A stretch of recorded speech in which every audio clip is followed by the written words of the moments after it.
کہتے ہیں قرآن سے ماتم دکھاؤ، لوگ کہتے ہیں قرآن سے یا حسین دکھاؤ۔ میں ابھی قرآن سے یا حسین دکھاتا ہوں کہ یوسف زندہ ہے نا۔ حضرت یعقوب کیا کہہ رہے ہیں؟ حضرت یعقوب روزانہ ایک ہاتھ زانو پر مارتے تھے، ایک ہاتھ سینے پر مارتے تھے، ایک ہاتھ سر پر مارتے تھے، اور سر پر، زانو پر اور سینے پر ہاتھ مارتے ہوئے کہتے تھے یا صفا علی یوسفا۔ شیعہ عالم نقوی صاحب نے قرآن مجید کی سورہ یوسف کی آیت نمبر 84 سے اپنا ماتم اور نوحہ خوانی کا جو عمل ہے اس کو ثابت کرنے کی بزام خیش کوشش کی ہے، جبکہ جو دعویٰ انہوں نے قرآن کی سورہ یوسف کے حوالے سے کیا ہے کہ جناب یعقوب علیہ السلام حضرت یوسف علیہ السلام کے فراق اور ہجر میں ماتم کرتے تھے اور نوحہ خوانی اس طرح کرتے تھے کہ اپنا ایک ہاتھ اپنی ران پر، ایک سینے پر اور ایک ہاتھ اپنی پیشانی پہ مارتے تھے، اس کا بالکل سرے سے پوری صورت میں وجود ہی نہیں ہے، بالکل سرے سے کوئی اس کا وجود نہیں۔ جو آیت جس کا حوالہ اور جس کی طرف اشارہ نقوی صاحب نے کیا اس کا مطلب کیا ہے اور اس کی تفسیر کیا، وہ انشاءاللہ میں بعد میں پیش کروں گا۔ سوالیہ طور پر میں یہ پوچھنا چاہتا ہوں کہ اگر اس انداز سے غم پروری اور حزن اور ماتم کا یہ جو انداز اہل تشیع کے ہاں موجود ہے، یہ سنت ہے اور ان کے ہاں سنت قرار پاتا ہے، تو نبی کریم صلی اللہ علیہ وآلہ وسلم کے وصال اقدس پر سیدہ کائنات سیدہ فاطمہ الزہرا رضی اللہ تعالی عنہا، مولا علی اور اہل بیت طہار کو پھر اس انداز سے ماتم کرنا چاہیے تھا۔ اس انداز سے، جو انداز اہل تشیع کے ہاں نوحہ خوانی کا ہے، اس انداز سے نوحہ خوانی کرنی چاہیے تھی، جبکہ اہل تشیع کی کتابوں میں یہ صراحت اور وضاحت کے ساتھ بات موجود ہے کہ رسول اللہ صلی اللہ علیہ وآلہ وسلم نے اپنے وصال اقدس کے وقت سیدہ کائنات فاطمہ الزہرا رضی اللہ تعالی عنہا کو جو وصیتیں کی ہیں، یہ کتاب الفروع من الکافی ابو جعفر محمد بن یعقوب الکلینی کی، اور جلد نمبر 5 ابواب المتع اور صفحہ نمبر 1425 اور روایت کا نمبر ہے 10203۔ رسول اللہ صلی اللہ علیہ وآلہ وسلم نے سیدہ کائنات فاطمہ الزہرا کو وصیت کی کہ اے میری بیٹی اذا انا مت فلا تخمشی علی وجہن، جب میرا وصال ہو جائے، میں دنیا سے انتقال فرما جاؤں، تو میرے وصال پر اپنے چہرے کو نہ نوچنا، ولا تنشری علی شعرن، اور اپنے بالوں کو نہ کھولنا، ولا تنادی بالویل، اور واویلا نہ کرنا، ولا تقیمی علی نائحتن، اور میرے اوپر نوحہ خوانی کرنے والیوں کو کھڑی نہ کرنا، نوحہ نہ کرنا، بال نہ نوچنا اور اپنے چہرے پر تمانچے نہ مارنا، اپنے بالوں کو نہ کھولنا، چہرہ جو ہے وہ نہ نوچنا۔ یہ تو رسول اللہ صلی اللہ علیہ وآلہ وسلم نے سیدہ فاطمہ الزہرا کو وصیت فرمائی ہے۔ اگر یہ عمل ماتم کا اور نوحہ خوانی کا اس انداز سے یہ مسنون سنت اور باعث ثواب ہوتا تو سب سے بڑھ کر تو حق اس بات کا تھا کہ رسول خدا صلی اللہ علیہ وآلہ وسلم کے وصال اقدس پر سیدہ کائنات یہ عمل کرتی، جبکہ اللہ کے نبی صلی اللہ علیہ وآلہ وسلم نے تو سیدہ پاک کو اس بات سے روکا کہ آپ نے یہ عمل نہیں کرنا۔ اور یہی بات اہل تشیع کی دیگر کتابوں میں سے ملا باقر مجلسی کی یہ کتاب حیات القلوب، اس کی جلد نمبر 2 اور صفحہ نمبر 1008 پر، اور اس کے علاوہ ملا باقر مجلسی کی دوسری کتاب ہے، یہ کتاب ہے بہار الانوار،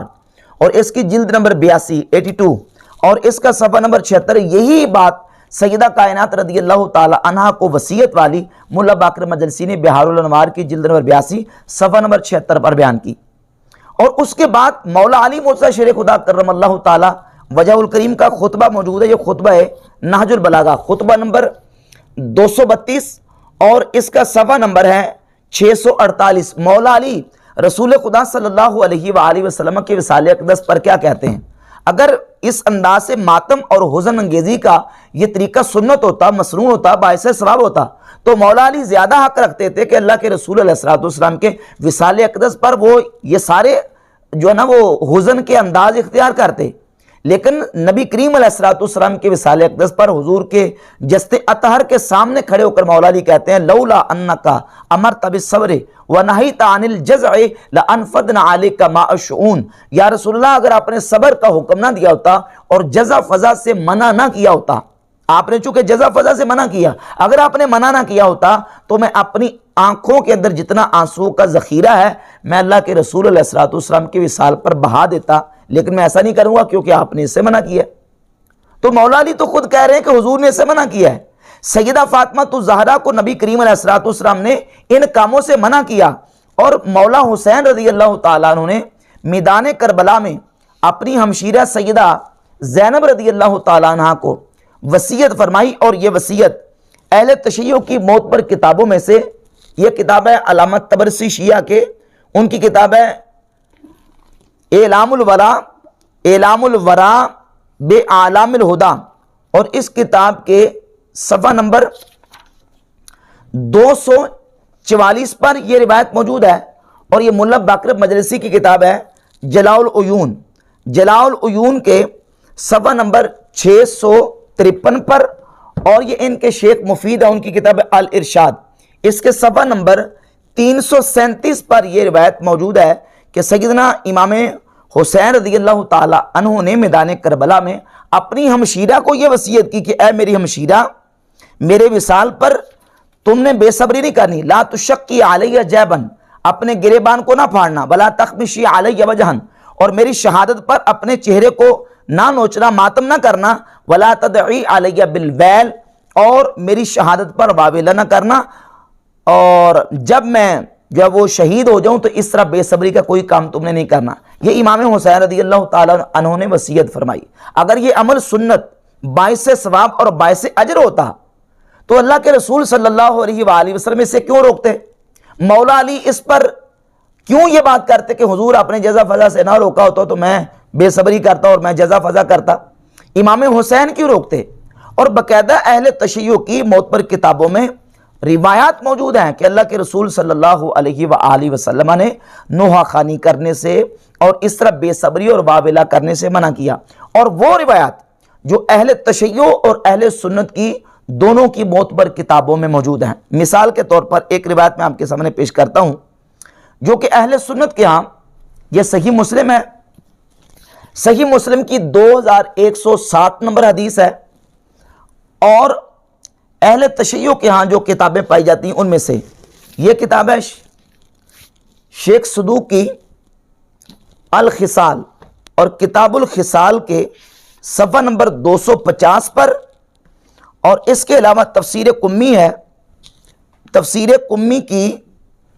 جلد نمبر 2 اور جلد نمبر 1 ہے، جلد نمبر 1 اور صفحہ نمبر 291 پر، اور اس کے علاوہ تیسرا حوالہ جو ہے وہ ہے شیعہ کی موت پر کتاب ہے من لا یحذرہ الفقیہ۔ اس کتاب کے اندر بھی یہ روایت موجود ہے کہ نبی کریم صلی اللہ علیہ وآلہ وسلم نے نوحہ خوانی کے بارے میں فرمایا کہ النیاحۃ من عمل الجاہلیہ۔ یہ دیکھ لیں من لا یحذرہ الفقیہ، اس کی جلد نمبر 4 ہے اور صفحہ نمبر 554، اور روایت کا نمبر ہے 5814۔ النیاحۃ من عمل الجاہلیہ، نوحہ خوانی یہ جاہلیت کے عملوں میں سے ہے۔ اور ملا باقر مجلسی نے اپنی کتاب بہار الانوار اور اس کی جلد نمبر 82 اور صفحہ نمبر 104 پہ اس روایت کو ذکر کیا کہ اللہ کے رسول صلی اللہ علیہ وآلہ وسلم نے فرمایا نہا رسول اللہ صلی اللہ علیہ وآلہ وسلم عن الرنۃ عند المصیبہ،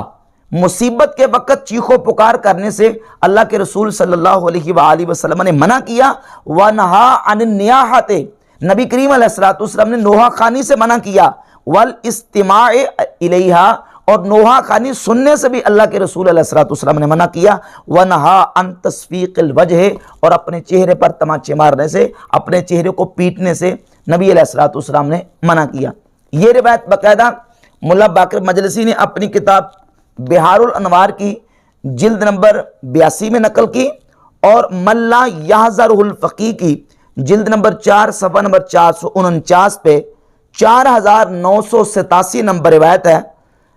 باب کا عنوان ہے باب ذکر جمل من مناہی نبی صلی اللہ علیہ وسلم، جن کاموں سے نبی صلی اللہ علیہ وآلہ وسلم نے روکا، منع کیا، ان جملوں کا بیان۔ اور اس میں یہ روایت لے کے نہا عن الرنۃ عند المصیبہ، نبی کریم علیہ الصلوۃ والسلام نے مصیبت کے وقت چیخو پکار سے منع کیا۔ وَنَهَا عَنِ النِّيَاحَةِ وَالْإِسْتِمَاعِ إِلَيْهَا، نبی علیہ الصلوۃ والسلام نے نوحہ خوانی کرنے سے بھی منع کیا اور نوحہ خوانی سننے سے بھی منع کیا۔ اور ایک بڑی واضح روایت ملا باقر مجلسی اپنی کتاب بہار الانوار جلد نمبر 82 صفحہ نمبر 75 پر، اور یہی روایت صحیح مسلم میں 2160 نمبر موجود ہے، اور اس کے علاوہ یہ روایت دیگر کتب اہل تشیع میں موجود ہے۔ وہ یہ ہے کہ نبی پاک صلی اللہ علیہ وآلہ وسلم نے فرمایا لا تزال فی امتی الی یوم القیامہ، میری امت میں 4 کام ہمیشہ رہیں گے۔ بعض روایتوں میں کہ یہ 4 کام جو ہیں وہ جاہلیت کے ہیں، زمانہ کفر کے، زمانہ جاہلیت کا کام ہے، اور وہ زمانہ جاہلیت کے، زمانہ کفر کے 4 کام میری امت پہ رہیں گے۔ الفخر بالاحساب، اپنے حسب پہ فخر کرنا، والطعن فی الانساب، اور لوگوں کے نسب میں طعن کرنا، والاستسقاء بالنجوم، اور ستاروں کے ذریعے بارش طلب کرنا، والنیاحۃ، اور نوحہ خوانی کرنا۔ اور اگلا جملہ ان النائحۃ اذا لم تتب قبل موتها، نوحہ خوانی کرنے والی عورت اگر مرنے سے پہلے توبہ نہ کرے، توبہ سے پہلے مر جائے، تو فرمایا تقوم یوم القیامہ، وہ قیامت کے دن کھڑی ہوگی اس حال میں، وعلیہا سربال من قطران، کہ اس کے اوپر گندک کا لباس ہوگا، ودرع من جرب، اور اس کے اوپر خارش کی، کھجلی کی اوڑھنی ہوگی۔ یعنی اس سخت سزا میں وہ عورت مبتلا ہوگی جو نوحہ خوانی کرنے والی۔ تو نوحہ خوانی کرنے کی اس قدر نبی کریم علیہ الصلوۃ والسلام نے اس کی مذمت بیان فرمائی کہ قیامت کے دن نوحہ خوانی کرنے والی کو اس سزا میں مبتلا کیا جائے گا۔ اور صحیح بخاری میں حدیث ہے 1294، رسول اللہ صلی اللہ علیہ وآلہ وسلم نے ارشاد فرمایا لیس منا من لطم الخدود وشق الجیوب ودعا بدعوى الجاہلیہ، وہ ہم سے ہے ہی نہیں، اس کا ہمارے ساتھ کوئی تعلق نہیں ہے۔ من لطم الخدود، جس نے اپنے چہرے کو پیٹا، ماتم کیا، اور وشق الجیوب، اور اپنے گریبانوں کو پھاڑا، ودعا بدعوى الجاہلیۃ، اور جاہلیت کی اس نے پکار کی، جس طرح جاہلیت میں لوگ اس طرح آہ بکا کرتے تھے اور واویلا چیخو پکار کرتے تھے مصیبت کے وقت، جس نے یہ عمل کیا لیس منا، وہ ہمارے ساتھ اس کا کوئی تعلق نہیں ہے۔ یہ اہل سنت کی اور اہل تشیع کی معتبر اور مستند کتابوں میں روایات موجود ہیں، جس سے یہ بات بالکل واضح ہوتی ہے کہ رسول اللہ صلی اللہ علیہ وآلہ وسلم نے ان کاموں سے منع کی ہے۔ اور ایک روایت جو سنی اور شیعہ دونوں کتابوں میں موجود ہے، شیعہ کتابوں میں سے یہ کتاب ہے بہار الانوار، اور بہار الانوار کی جلد 82 کے صفحہ نمبر 101 پر، اور اس کے علاوہ اہل سنت و جماعت کی کتابوں میں سے یہ مجمع الزوائد ہے، مجمع الزوائد کی جلد نمبر 3 اور صفحہ نمبر اس کا ہے جی 100، اور روایت کا نمبر ہے 4017، اور یہی روایت مسند بزار میں موجود ہے، اور صحیح روایت ہے کہ رسول اللہ صلی اللہ علیہ وآلہ وسلم نے فرمایا صوتان ملعونان فی الدنیا والآخرہ، 2 آوازیں دنیا اور آخرت میں اللہ نے ان پر لعنت کی ہے۔ مزمار عند نعمت، خوشی کے وقت باجے بجانا، مزامیر کا استعمال کرنا، خوشی کے وقت باجے بجانا، ورنت عند مصیبت، اور مصیبت کے وقت چیخو پکار اور آہو بکا کرنا، یعنی نوحہ خوانی کرنا۔ اور اس روایت کو جب ملا باقر مجلسی نے بہار الانوار میں نقل کیا جلد 82 کے صفحہ 101 اور 102 پر، تو اس میں الفاظ یہ ہے کہ صوتان ملعونان، 2 آوازیں جن پر اللہ رب العزت نے لعنت فرمائی ہے، یبغضہم اللہ، اللہ رب العزت ان دونوں آوازوں کو ناپسند فرماتا ہے۔ اعوال عند مصیبت، مصیبت کے وقت چیخو پکار کرنا، وصوت عند نعمت، اور ایک وہ آواز جو خوشی کے وقت نکالی جائے، باجوں کی، اور خوشی کے وقت اس طرح جو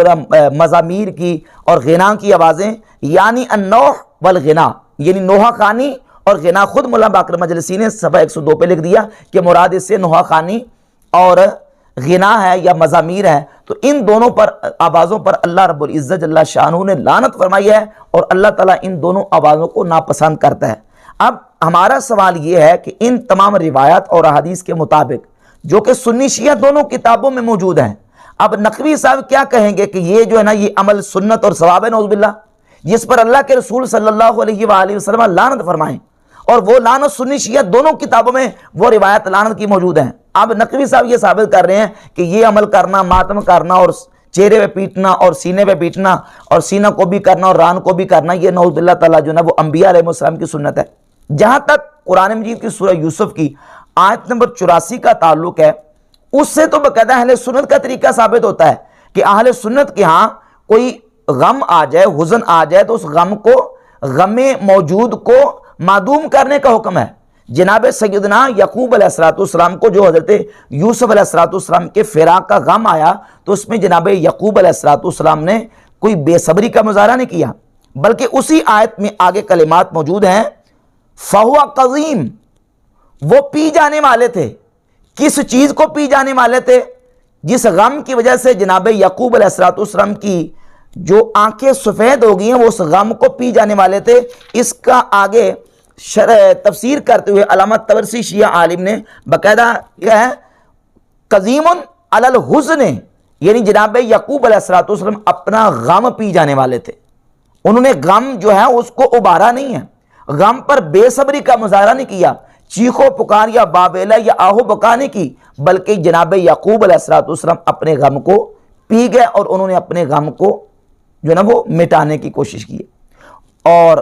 اس سے بحمد تعالیٰ یہ بات بالکل واضح ہو جاتی ہے کہ یہ جو دعویٰ انہوں نے کیا کہ جناب یعقوب علیہ السلام اپنے سر پہ یا اپنے سینے پہ یا اپنے رانوں پہ مارتے تھے، یہ بالکل حقیقت کے برعکس ہے۔ قرآن مجید تو کجا، احادیث میں بھی اس کا کوئی عطا پتہ نہیں ملتا، بالکل یہ جھوٹا اور باطل دعویٰ ہے۔